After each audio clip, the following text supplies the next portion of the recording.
నేనే మిమ్మను ఓదార్చువాడను. యెషయా 51:12.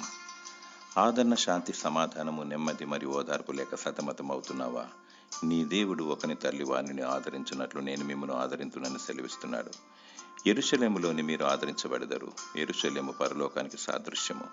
ఈ లోకంలో ఆత్మ విషయమై, నీతి నిమిత్తమై మరియు ప్రభువైన యేసు నామమును బట్టి శ్రమపడినచో పరలోకములో నెమ్మది కలుగును. దుఃఖపడు వారు ధన్యులు, వారు ఓదార్చబడదురు.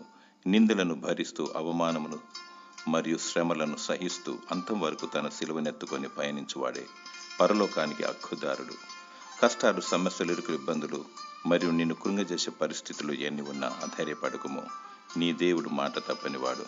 భక్తి విశ్వాసము కలిగి బుద్ధి గల కన్యకల వలె వధూ గుంపులో ఉండుటకు సిద్ధపడుము. కనురెప్పపాటును ఎత్తబడెదవు. దేవుడు నీకు ధైర్యమును నెమ్మదిని దయచేయునుగాక. ఆమేన్.